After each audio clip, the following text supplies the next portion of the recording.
It's 16 minutes to 5 o'clock. What else have we got that's new? One of the lovely things about doing this job is seeing films that you know nothing about and have no expectations of. I was talking about Plus One and being pleasantly surprised. Daniel Isn't Real, which is a comparatively low-budget horror movie from Elijah Woods' production label, co-written and directed by Adam Egypt Mortimer, from a novel by Brian DeLue, which I confess I hadn't read. I'm kind of glad I hadn't, because it meant that the story was kind of surprised. It had lots of surprise in it. So, young kid witnesses the aftermath of a horrific slaying and develops an imaginary best friend. And at first, Daniel, who is the imaginary best friend, seems like fun. He's somebody to hang out with, somebody to play games with, somebody, to be part of.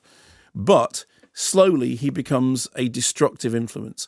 And so, at the insistence of his mother, Luke agrees to lock Daniel away in a doll's house. So he says to his imaginary friend, I'm locking you, I'm going to put you in the doll's house and you cannot come out. I'm going to lock the door of the doll's house. And then the imaginary friend is indeed gone.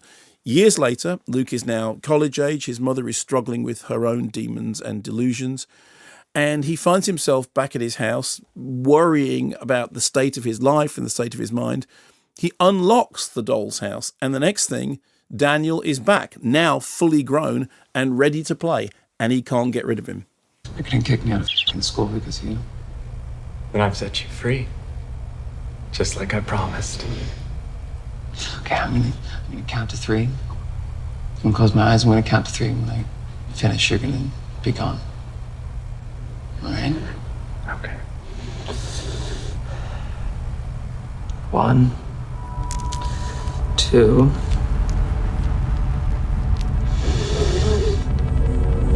3. I imagined you. I can make you go away. Well, then you might as well cut your own head off. So, Miles Robbins and Patrick Schwarzenegger, they're in Daniel Isn't Real, which, as I said, is this kind of...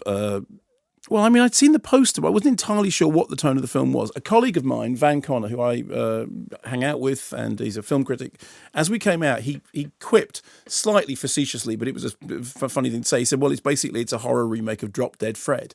And I laughed because it is, but it's so much more than that. Without giving too much away, what it does is it plays very effectively with the idea of a dual personality, of Daniel being a segmented part of Luke's guilty psyche, but also suggesting at the same time that maybe he's more than that. Maybe the imaginary friend, maybe your Peter from Germany, yes, is more than just somebody that you turned into. And do you think? Well, for the case of this particular story, did you ever read John Wyndham's book Chucky? No. Okay, I'm a big John Wyndham fan. The more I look at sort of modern weird horror, the more I see John Wyndham.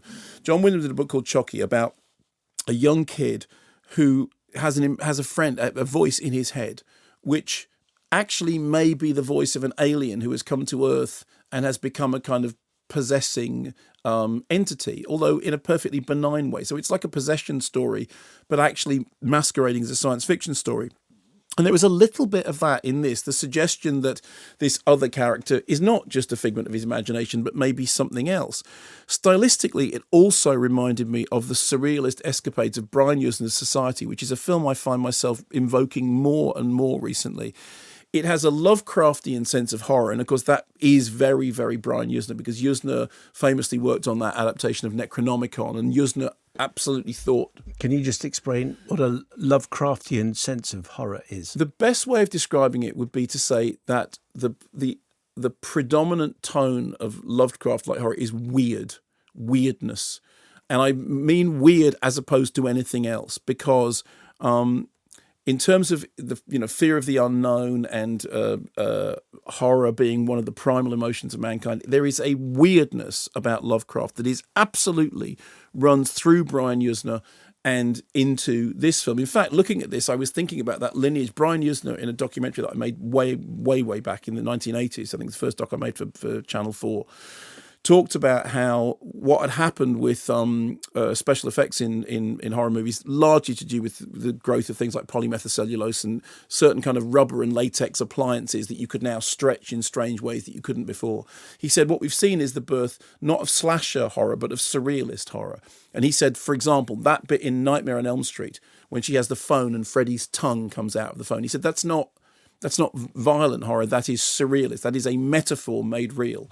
And then you look at the films of David Cronenberg, the body horror of David Cronenberg, particularly something like Videodrome, in which the ideas are made flesh, long live the new flesh. And then you look at Society and the shunting sequence, which is a whole way of describing that the rich really are different from you and me. And incidentally, Society would make a very interesting double bill with Bong Joon-ho's Parasite.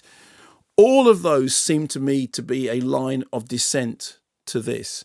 As I said, it's a fairly sort of small, low budget film. It has a terrific synthy score by Clark, and the whole thing had a palpably weird air.